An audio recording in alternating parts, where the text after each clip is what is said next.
postpartum care nimo ma'am ha. So karon ma'am, mag-conduct ta og newborn screening ma'am ha. So unsa man ka importante ang newborn screening ma'am? Ang newborn screening importante ni siya para ma-detect natog sayo ang problema sa bata aron kanang magapan nato ang problema sa bata ma'am. So sunod ani ma'am is naatay ang newborn screening ma'am i-conduct ni siya after 24 hours after delivery ma'am. So naabot tayo newborn hearing ma'am. So wala man tayo newborn hearing diri ma'am. So ako kang i-refer dito sa laing facility nga asay mas duol nimo. So asa may mas duol nimo nga facility ma'am? Tubigon. Sige. Adto kan i-refer dito sa Tubigon ma'am. Adto ka magkuan og newborn hearing. So karon is ako kang kuan og vital signs ta si baby. So karon baby ma'am.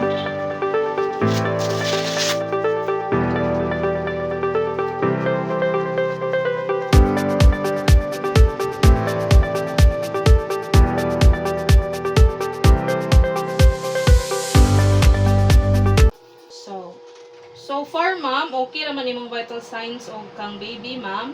So, ma'am, Aysa. karon ma'am is ako kang itug-anan o kung saan pag-care sa umbilico sa baby. So, ang nakuan man dyan sa una, ma'am, is katong magamit og alcohol. So, karon ma'am, is dili na ta pwede mo gamit og alcohol, ma'am, ha. Ang atong gamiton is tubig lang o kanang isok nimo na siya sa kanang gapas, din imong hinloan na siya, ma'am.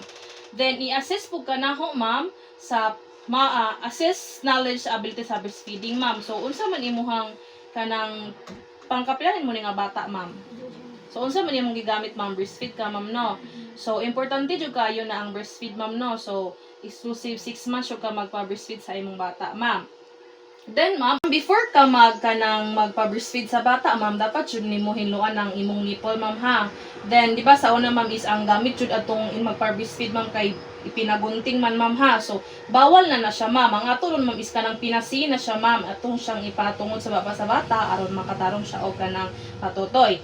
So karon akong i-discuss nimo kaning unsa ka importante ni personal hygiene ma'am. So ma'am, importante jud kaayo ang maligo ka ma'am ha. Kanang maligo ka kada adlaw ma'am. Then imong nutrition o kanang nutrition and infant feeding ma'am. Kanang dapat mukaon ka og kanang gulay o kanang mga prutas, then moinom kag sabaw para paspas imong paggawas sa imong gatas. Then imuha pong kanang pag-care sa imong bata ma'am. Then especially pud ma'am imuhang kanang hinluan ng imuhang kanang imong kinatawo ma'am ha, samot na kay gikan kag gitahi. Then kanang family support ma'am, naara ba imong bana sa inyo ma'am? Sa mo ma'am dapat jud nga na kay family support ma'am no. So family planning pud ma'am, kanang gamit po ning breastfeeding ma'am, kanang pwede po ni siya family planning para ma-avoid ang kanang sunod-sunod nga pagbuntis. Then benefit of exclusive breastfeeding for 6 months jud siya ma'am ha, dapat jud siya nga magpatutoy ka for kanang 6 months. Then infant immunization. So ako kang tagaan og kanang schedule o kanus ka magpa-immunize sa imong bata. Then dapat ma'am nga dili jud nimo siya painom og tubig ma'am ha, dapat mo prevent jud na og kanang magka-diarrhea ang bata, then ma-dehydrate. And then so mo to ma'am, tagaan ka na og schedule para sa immunize imong bata. Later tagaan ka na og schedule. And then ma'am, ako po kang tug-anan ma'am o kanang maka-encounter gani kaani nga mga signs ma'am, dapat ka mo tawag sa imong midwife or mo duol ka sa imong duong nga facility para ma-check ka. So unsa man nga mga signs, so kaning dili mo tutoy ng bata, dili mo tutoy kanang may problema sa iyang pagpatutoy, then iyang pagkalibang nay dugo, then kanang magsuka ang bata, then kanang mag-convulsion po siya ma'am, kana mo'y kanang pinakadelikado, then mag-yellow, iyang pamanit or iyang mata is mag-yellow.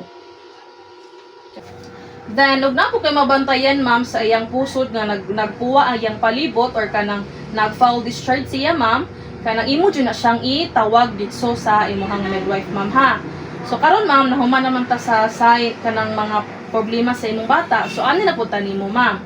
Ug makakita gani ka ug makasinati gani ka ani nga mga problema ma'am, imo dyan siyang itawag sama sa kanang vaginal bleeding ma'am, kanang if napuno na dyan ng imuhang napkin ma'am ug dugo ma'am, then kanang imong dugo is niabot na siya og 2 weeks, imo dyan na siyang itawag, imo dyan na siyang idong sa imuhang midwife ma'am. Then imong discharge is kanang lahi na siya baho or fishy odor, then sakit imutian is kanang sakit, then imuhang kanang tahi is kanang si pangana kanang nagdugo ay kanang sakit na siya, imo na siyang itawag sa imong midwife. Then dapat imuhang temperature ma'am is dili imo sakaw 38 degrees. And then kanang naka-feel nakasinati ka nga imong tutoy is namuwa or something init or sakit, then imo na siyang itawag sa imong midwife, imong ipa-check. Then if kanang sakit pud ipangihi, imo na siyang idong jud ma'am. Importante jud na siya nga imo jud na siyang idong sa imuhang midwife para matagaan ka og kanang tambal ana or makuan kanila. And then so mao to ma'am, so magbalik jud ta sa breastfeeding ma'am no, breastfeeding counseling, importante jud kay ni siya ma'am. Samot na kanang first nga mogawa sa gatas sa imong tutoy ma'am, kanang mo ni gitawag og colostrum. Importante na siya para malikay ng sakit-sakit sa bata. Then kanang mao to siya, gamit pwede ni siya i-family planning ni siya ma'am. Then kanang exclusive breastfeed siya ma'am within 6 months. And then, before ka magpatutoy, ma'am, imudyon mo to siya, imutong hinuan imong tutoy. And then, natay proper positioning sa bata. So, natay 4 key points, ma'am. Na good attachment, good positioning, proper latching, o good kanang sucking. So, og na kay trabaho, ma'am, pwede na siya nga dili nimo na maputol imong pagpatutoy, ma'am. Naamantay ka ng bagong generation ron, ma'am, no, nga kanang pam-pam pra siya, ma'am. Then, pwede na nimo siya i-stock dito sa inyo, ha? Or isud na nimo siya sa refrigerator, ma'am. So, mo na siya ipatutoy na pud nimo o motarbaho ka.